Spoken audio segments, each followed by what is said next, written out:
नानक भगता सदा विगास, सुने दुख पाप का नास। ਸੋ ਗੁਰੂ ਪਿਆਰਿਓ, ਵਾਹਿਗੁਰੂ ਜੀ ਕਾ ਖਾਲਸਾ, ਵਾਹਿਗੁਰੂ ਜੀ ਕੀ ਫਤਿਹ। ਆਪ ਜੀ ਕਿਵੇਂ ਹੋ? ਮੈਨੂੰ ਆਸ ਹੈ ਕਿ ਆਪ ਜੀ ਧੰਨ ਗੁਰੂ ਨਾਨਕ ਸਾਹਿਬ ਦੀ ਦਇਆ ਨਾਲ ਆਪ ਆਨੰਦਪੂਰਵਕ ਹੋਵੋਗੇ। ਸੋ ਅੱਜ ਮੈਂ ਭਾਈ ਵੀਰ ਸਿੰਘ ਦੁਆਰਾ ਰਚਿਤ ਬਾਬਾ ਨੌਧ ਸਿੰਘ ਦਾ ਇਹ ਪਾਠ ਕਰ ਰਿਹਾ ਸੀ, ਯਾਨੀ ਪੜ੍ਹ ਰਿਹਾ ਸੀ। ਇਸ ਵਿੱਚ ਬੜੀ ਦੁਰਲਭ ਚੀਜ਼ ਮੈਨੂੰ ਮਿਲੀ। ਜੇਕਰ ਆਪ ਸਿੱਖ ਹੋ ਔਰ ਸਿੱਖੀ ਕੀ ਹੈ, ਸਿੱਖੀ ਦੀ ਵਿਲੱਖਣਤਾ ਕੀ ਹੈ, ਤੁਹਾਨੂੰ ਬੜੇ ਸਾਰੇ ਪ੍ਰਸ਼ਨ ਲੋਕੀ ਪੁੱਛਦੇ ਨੇ। ਤੁਸੀਂ ਉਹਨਾਂ ਦੇ ਪ੍ਰਸ਼ਨਾਂ ਦੇ ਉੱਤਰ ਦੇਣ ਤੋਂ ਗੁਰੇਜ਼ ਕਰ ਜਾਂਦੇ ਹੋ ਕਿਉਂਕਿ ਉੱਤਰ ਨਹੀਂ ਆਉਂਦੇ। ਇਸ ਕਰਕੇ ਮੇਰੀ ਬੇਨਤੀ ਹੈ ਭਾਈ, ਜੇਕਰ ਸਿੱਖੀ ਬਾਰੇ ਕਿਸੇ ਹੋਰ ਦੇ ਕੁਝ ਪ੍ਰਸ਼ਨ ਨੇ, ਜੇ ਉਸ ਦੇ ਉੱਤਰ ਦੇਣ ਬਾਰੇ ਅਸੀਂ ਤਿਆਰੀ ਕਰਨੀ ਹੈ ਤਾਂ ਜ਼ਰੂਰ ਭਾਈ ਵੀਰ ਸਿੰਘ ਦੀ ਲਿਖੀ ਬਾਬਾ ਨੌਧ ਸਿੰਘ ਪੁਸਤਕ ਜ਼ਰੂਰ ਪੜ੍ਹੋ। ਇਸ ਤੋਂ ਇਲਾਵਾ ਜੇ ਕਿਤੇ ਜੀਵਨ ਵਿੱਚ ਬਦਲਾਵ ਲਿਆਉਣਾ ਹੈ, ਉਹਨਾਂ ਦੀਆਂ ਰਚਨਾਵਾਂ ਨੇ। ਗੁਰੂ ਨਾਨਕ ਚਮਤਕਾਰ, ਸ਼੍ਰੀ ਕਲਗੀਧਰ ਚਮਤਕਾਰ, ਉਹ ਆਪ ਜੀ ਜ਼ਰੂਰ ਪੜ੍ਹੋ। ਜਿਸ ਨੂੰ ਤੁਸੀਂ ਮੰਗਾਉਣਾ ਹੋਵੇ ਤੇ ਦਿੱਲੀ ਵਿੱਚ ਭਾਈ ਵੀਰ ਸਿੰਘ ਸਾਹਿਤ ਸਦਨ ਹੈ, ਉਸ ਵਿੱਚੋਂ ਆਪ ਜੀ ਮੰਗਾ ਸਕਦੇ ਹੋ। ਸੋ ਇਸ ਬੜੇ ਕਮਾਲ ਦਾ ਪ੍ਰਸ਼ਨ ਸੀ ਵੀ ਇੱਕ ਮੁਸਾਫਰ ਹੈ, ਬਾਬਾ ਨੌਧ ਸਿੰਘ ਗੁਰਮੁਖ ਪਿਆਰੇ ਬਜ਼ੁਰਗ ਨੇ, ਇੱਕ ਪਿੰਡ ਵਿੱਚ ਰਹਿੰਦੇ ਨੇ, ਸਿੱਧਾ ਸਾਦਾ ਜੀਵਨ ਬਤੀਤ ਕਰਦੇ ਨੇ। ਇੱਕ ਮੁਸਾਫਰ ਆਪਣੇ ਧਰਮ ਦਾ ਪ੍ਰਚਾਰ ਕਰਦਾ ਕਰਦਾ ਪਿੰਡ ਵਿੱਚ ਆਇਆ। ਉਸਨੇ ਬੜੀ ਸਿਆਣਪ ਚਤੁਰਾਈ ਨਾਲ ਪੁੱਛਿਆ ਕਿ ਬਾਬਾ ਜੀ, ਕੀ ਤੁਸੀਂ ਗੁਰੂ ਨਾਨਕ ਦੇਵ ਜੀ ਨੂੰ ਇਨਸਾਨ ਮੰਨਦੇ ਹੋ? ਕਹਿੰਦੇ ਨਹੀਂ ਮੰਨਦੇ। ਕਹਿੰਦੇ ਫਿਰ ਤੁਸੀਂ ਗੁਰੂ ਨਾਨਕ ਦੇਵ ਜੀ ਨੂੰ ਪਰਮਾਤਮਾ ਤੇ ਮੰਨਦੇ ਹੋਵੋਗੇ? ਕਹਿੰਦੇ ਨਹੀਂ, ਪਰਮਾਤਮਾ ਵੀ ਨਹੀਂ। ਉਸਨੇ ਪੁੱਛਿਆ, ਜੇ ਗੁਰੂ ਨਾਨਕ ਦੇਵ ਜੀ ਆਮ ਮਨੁੱਖ ਵੀ ਨਹੀਂ, ਪਰਮਾਤਮਾ ਵੀ ਨਹੀਂ, ਫਿਰ ਤੁਸੀਂ ਉਹਨਾਂ ਨੂੰ ਕਿਸ ਰੂਪ 'ਚ ਦੇਖਦੇ ਹੋ?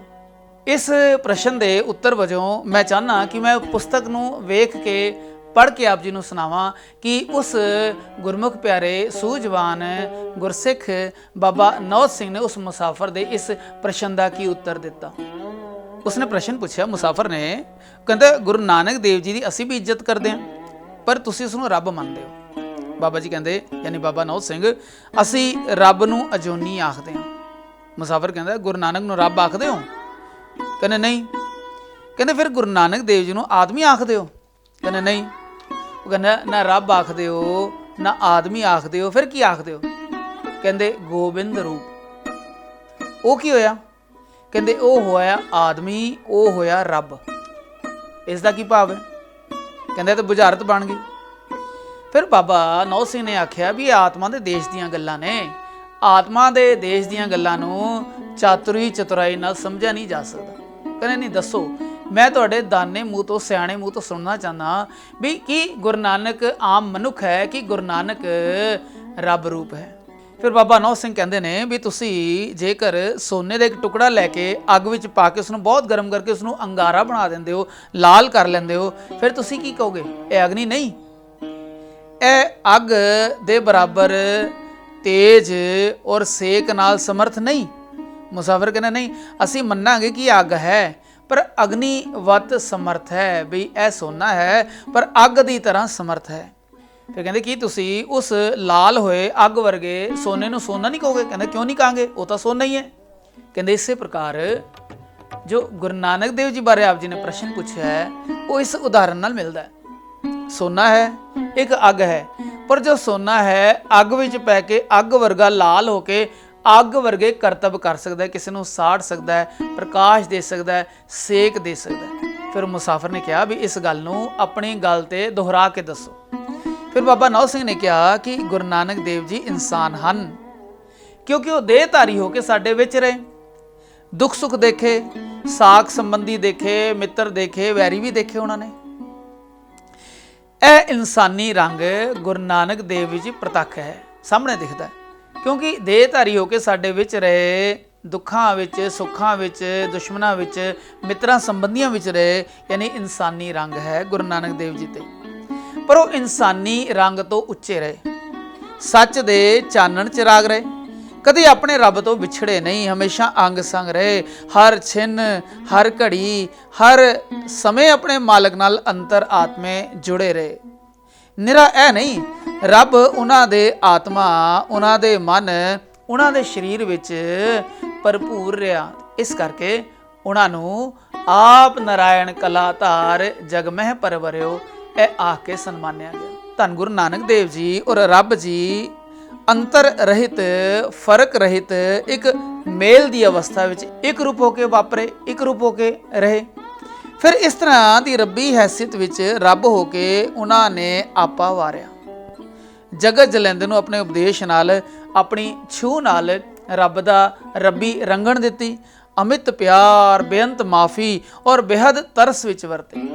ਇੱਥੋਂ ਤੱਕ ਕਿ ਮਿਰਤਕ ਕੋ ਜੀਵਾਲਣਹਾਰ, ਭੂਖੇ ਕੋ ਦੇਵਤ ਆਧਾਰ, ਮੁਰਦਿਆਂ ਤੱਕ ਨੂੰ ਆਪਣੀ ਬਾਣੀ ਨਾਲ, ਆਪਣੇ ਪ੍ਰਭਾਵ ਨਾਲ ਜਿੰਦਾ ਕਰ ਦਿੱਤਾ। ਜੀ ਦਾਨ ਦੇ ਕੇ ਜੀਵਨ ਵਿੱਚ ਇੱਕ ਲਹਿਰ, ਇੱਕ ਰੌਂ ਮੁਕਾ ਦਿੱਤੀ।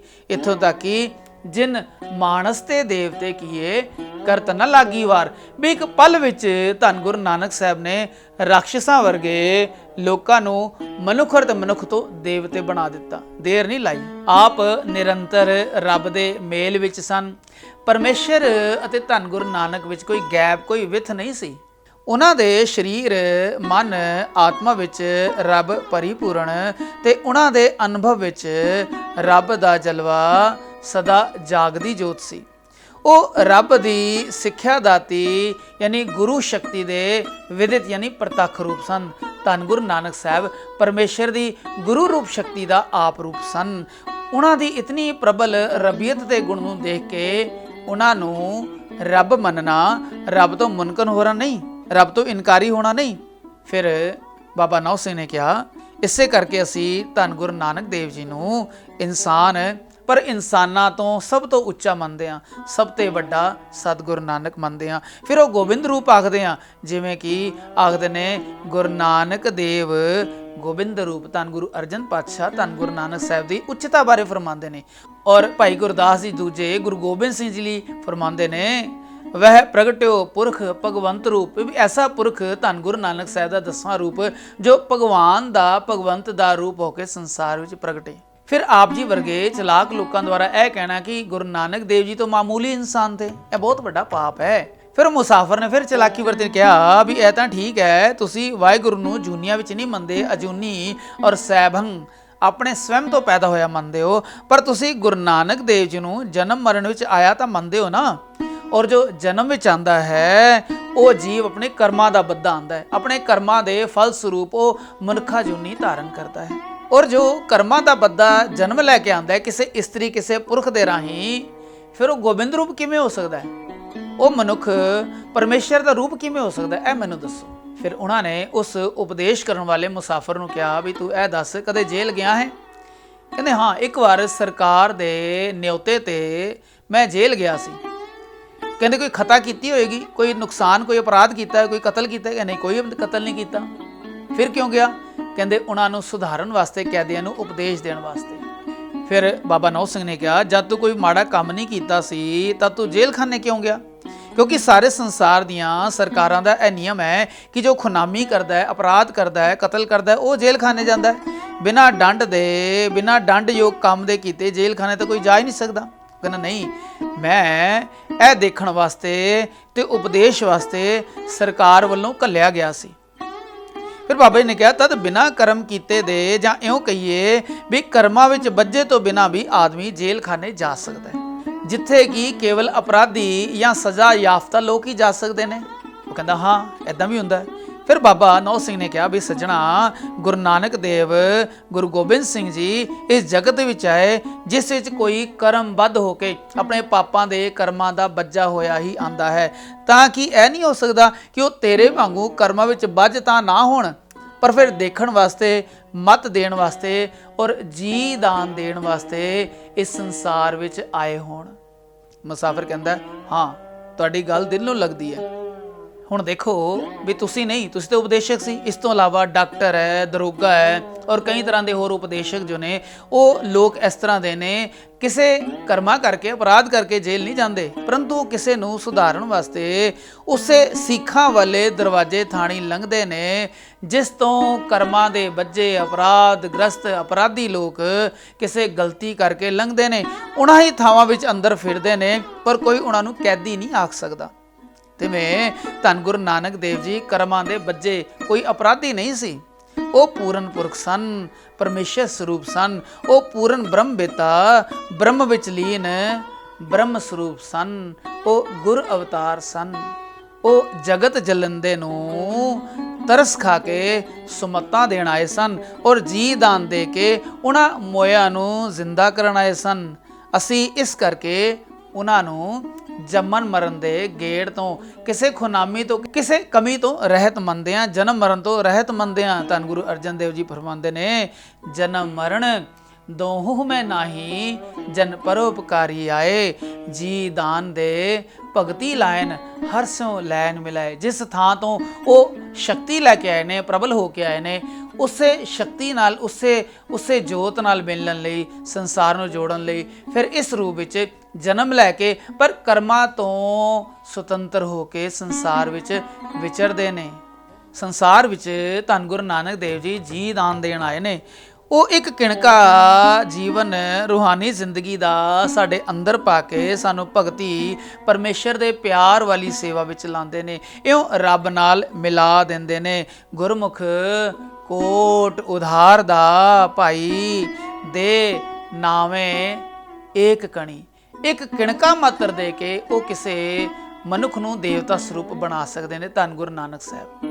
ਅਸੀਂ ਉਹਨਾਂ ਨੂੰ ਕਰਮਾਂ ਦੇ ਬੱਝੇ ਨਹੀਂ ਕਹਿ ਸਕਦੇ, ਸਗੋਂ ਉਹਨਾਂ ਦਾ ਪਿਆਰ, ਉਹਨਾਂ ਦਾ ਸਤਿਕਾਰ, ਉਹਨਾਂ ਵੱਲੋਂ ਦਿੱਤਾ ਆਦਰ, ਯਾਦ, ਧਿਆਨ ਜੋ ਉਹਨਾਂ ਦੀ ਲਿਵ ਹੈ, ਉਹ ਸਾਡੀ ਕਲਿਆਣ ਕਰਤਾ ਹੈ, ਸਾਨੂੰ ਰੱਬ ਦੇ ਦੇਸ਼ ਵਿੱਚ ਲਿਜਾਂਦੀ ਹੈ। ਅਸੀਂ ਉਹਨਾਂ ਵਿੱਚ ਰੱਬੀ ਪਿਆਰ, ਰੱਬੀ ਨੂਰ ਦਾ ਜਲਾਓ ਦੇਖਦੇ ਹਾਂ, ਪ੍ਰਕਾਸ਼ ਦੇਖਦੇ ਹਾਂ, ਮਸਤ ਹੁੰਦੇ ਹਾਂ, ਖੀਵੇ ਹੁੰਦੇ ਹਾਂ। ਇਸ ਕਰਕੇ ਧੰਨ ਗੁਰੂ ਨਾਨਕ ਦੇਵ ਜੀ ਮਨੁੱਖ ਨਹੀਂ, ਧੰਨ ਗੁਰੂ ਨਾਨਕ ਦੇਵ ਜੀ ਪਰਮਾਤਮਾ ਨਹੀਂ, ਪਰੰਤੂ ਪਰਮਾਤਮਾ ਸਰੂਪ ਸ੍ਰੇਸ਼ਟ ਮਨੁੱਖ ਨੇ। ਇਹ ਜੇ ਖਿਆਲ ਆਪ ਜੀ ਨੇ ਪੜ੍ਹਨਾ ਹੋਵੇ ਤਾਂ ਜ਼ਰੂਰ ਬਾਬਾ ਨੌ ਸਿੰਘ ਜੀ ਨੂੰ ਪੜ੍ਹੋ, ਗੁਰੂ ਨਾਨਕ ਚਮਤਕਾਰ ਪੜ੍ਹੋ, ਕਲਗੀਧਰ ਚਮਤਕਾਰ ਪੜ੍ਹੋ। ਇਸ ਤਰ੍ਹਾਂ ਬੜੀਆਂ ਸਾਰੀਆਂ ਪੁਸਤਕਾਂ ਨੇ ਜੋ ਉਹਨਾਂ ਮਹਾਂਪੁਰਖਾਂ ਵਾਂਗ, ਸਾਡੇ ਧੰਨ ਗੁਰੂ ਨਾਨਕ ਹੋਰ ਗੁਰੂ ਸਾਹਿਬਾਨ ਵਾਂਗ ਸਾਨੂੰ ਜੀ ਦਾਨ ਦੇ ਸਕਦੀਆਂ ਨੇ, ਮਨੁੱਖ ਤੋਂ ਦੇਵਤੇ ਬਣਾ ਸਕਦੀਆਂ ਨੇ। ਇਸ ਤਰ੍ਹਾਂ ਦਾ ਗਿਆਨ ਜੋ ਹੈ ਉਹ ਪੁਸਤਕਾਂ ਰਾਹੀਂ ਸਤਸੰਗ ਹੈ। ਸੋ ਮੇਰੀ ਬੇਨਤੀ ਹੈ, ਆਪ ਇਸ ਸਤਸੰਗ ਵਿੱਚ ਜੁੜੇ ਰਹੋ। ਆਪ ਜੀ ਤੇ ਪਰਮੇਸ਼ਰ ਦੀ, ਧੰਨ ਗੁਰੂ ਨਾਨਕ ਸਾਹਿਬ ਦੀ ਬੜੀ ਕਿਰਪਾ ਰਹੇ। ਇਸ ਸਮੇਂ ਇਜਾਜ਼ਤ ਦਿਓ। ਵਾਹਿਗੁਰੂ ਜੀ ਕਾ ਖਾਲਸਾ, ਵਾਹਿਗੁਰੂ ਜੀ ਕੀ ਫਤਿਹ।